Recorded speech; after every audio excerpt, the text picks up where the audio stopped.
The Oracle told me that the Game of the Year 2025 was going to be made by a studio who found the formula. It's stupidly simple, but somehow it keeps on getting lost.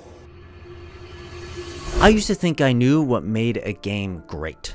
But then I played Clair Obscur Expedition 33, and everything I thought just started to fall apart. This game shouldn't exist. It's a turn-based RPG from a studio nobody has ever heard of, and it was made by 33 people in a French cave. Tony Stark was able to build this in a cave! But somehow, with all these limitations, Expedition 33 will most likely win Game of the Year as Sven predicted.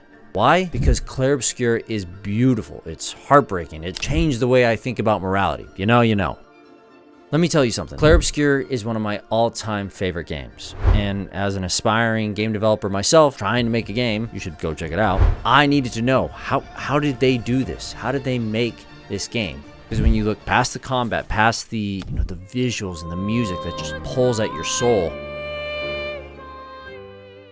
you find this small team that built this game, not because they wanted to sell something, but because they were passionate about what they were creating. They were adamant about making something they cared about. And I wanted to learn how they did this. And from their story, I learned the formula that Sven was talking about in the beginning. The 4 steps to creating games like Expedition 33. Starting with step 1, put your passion first.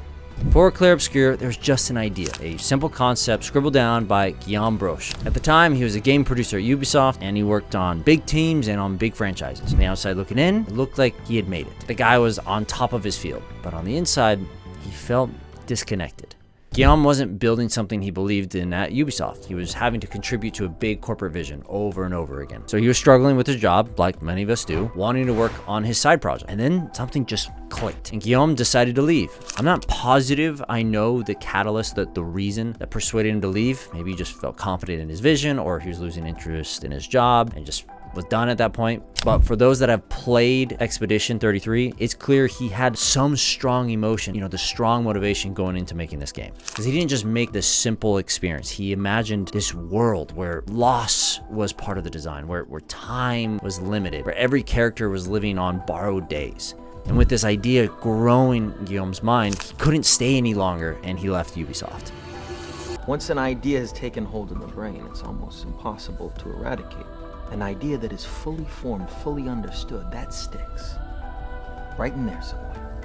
He didn't have much of a team at that time when he left. He didn't have a backer or a publisher. He kind of just had this blank canvas and this vision for a game that didn't exist yet. Now, a few people have asked, why didn't he just get Ubisoft to make the game? He already had this big publisher. And I think it's because he knew the game idea wouldn't fit inside Ubisoft if he pitched them. It was too personal, too strange, but strange in a good way. So he called up his longtime friend, Tom Guillermin, a programmer, and together they formed Sandfall Interactive. The goal wasn't to start an indie studio, but to make a game, to make a world about love, memory, choices. They didn't want to build a game that followed the rules or just was this another cash grab done by AAA. They wanted to build a game that said something. So with this idea in mind, Guillaume and Vitry moved to step 2, which is build a prototype. Everyone has ideas. They're a dime and a dozen. It's easy to imagine the perfect game, the perfect experience, but turning that idea into something real, something tangible, that's hard. It's where most hopes and dreams go to die. And dreams die not because they're bad ideas, but because bringing something to life takes discipline, lots of it. So Guillaume and Tom didn't start by dreaming bigger than what they could accomplish. They started by building smaller. A simple prototype that they could share, a few playable moments for people to experience. And they obsessed over the feel of this prototype, asking the question, could turn-based combat feel reactive, feel fun? Why? Because so many people don't like turn-based games, mostly because they can feel slow in the modern era of gaming.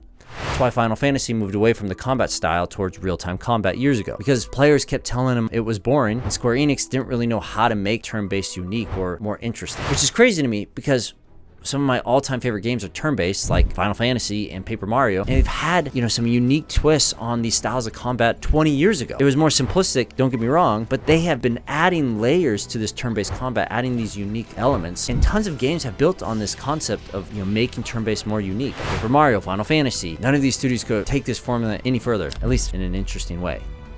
which is why there's been this lull in popular turn-based games, which, by the way, is also why this prototype was so important. Sandfall knew there was this gap in the market. They knew there was this opportunity if they got it right. And I think it's just that there is this big, like, empty space in the market, which is basically why I started this project. It's just I wanted to play a game like this. So the gameplay was intentional. Guillaume wanted a game that satisfied that itch that he was craving, and he knew there wasn't anything on the market, so he saw there was this opportunity, which is why he made every attack, every dodge, every parry crunchy as hell, and they kept adding new and cool mechanics throughout the game. And man, they were so satisfying. That was the key to this prototype. They built that core loop before anything else. They nailed the fun. No massive lore dump, no 30-minute walkthrough, just a short experience that was fun and impactful. That prototype became their proof that they can make something great. Because once people saw it and really just played through it, they stopped asking questions and just played. The game spoke for itself. And that's when the offers came pouring in. Which brings us to step 3. Choose partners wisely. I mean, you've got something real, something that works. People notice. After Sandfall's prototype made the rounds, publishers reached out, a lot of them. But here's the thing no one tells you. If you're chasing investors, you're not ready. I've been there. I've raised money. If people don't get your pitch, either 1, your pitch sucks, 2, game's being misunderstood, or 3, your game's just not good enough. And usually people really polish their pitch. They nail that messaging. And so normally the reason why you're not getting a publisher, you're not raising money is because of 2 or 3. And in either case, you shouldn't be raising money. Because if they don't get it, they'll try to reshape your vision to be something it's not. And if they don't like it, no amount of chasing will get them to invest. You should feel like a pretty girl in a 2000s movie. Everyone, the publishers, investors should be chasing you, not them. You should get to pick your guy, your publisher. And that's what happened with Sandfall. Most publishers came in with notes on the game. Add multiplayer, trim the combat, think about monetization, think about monetizing those skins. But Guillaume wasn't interested in compromising. That's why Clair Interactive stood out to him. They didn't just fund Sandfall. They gave them space. They were a partner. Clair doesn't operate like most publishers. They're actually co-owned by the studios they support. So their incentives are aligned to make the best game possible, which means they must pick their games carefully. As they put it, the games we love look outward and take influence from other forms of art and culture. We're not looking to shape ideas. We're looking to support the ones that already feel formed.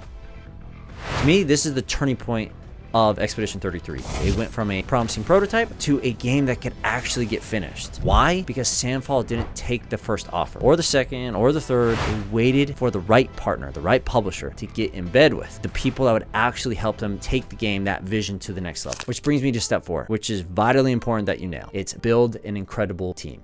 After landing the right partner, the next move wasn't to scale, it was to get the right people on board. Not just warm bodies to fill roles, but the right people. There's this line from Good to Great, a wonderful book that I always come back to. Get the right people on the bus before you figure out where to drive it.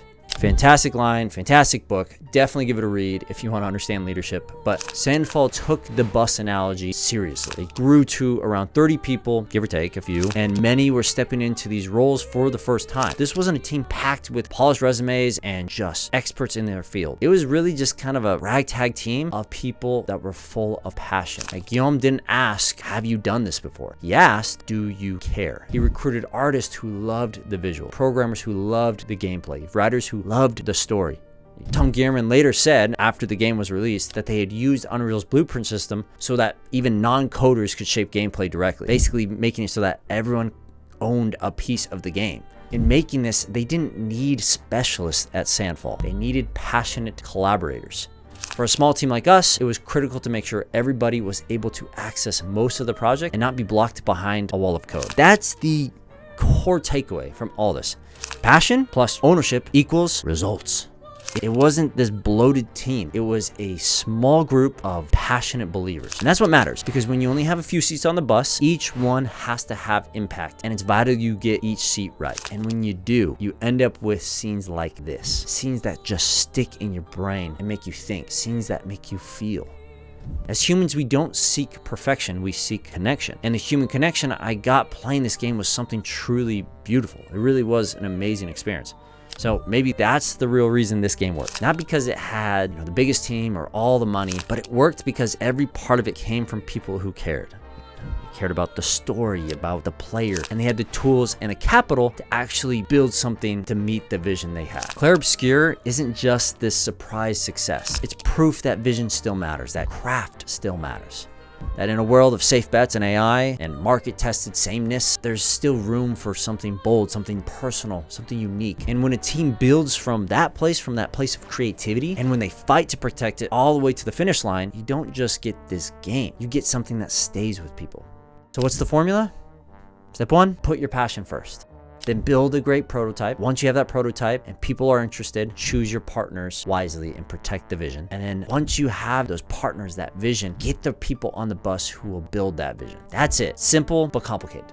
And that's how Clair Obscur Expedition 33 will become Game of the Year. The Oracle told me that the Game of the Year 2025 was going to be made by a studio who found the formula. It's stupidly simple, but somehow it keeps on getting lost. Studio made their game because they wanted to make a game that they wanted to play themselves. They didn't make it to increase market share.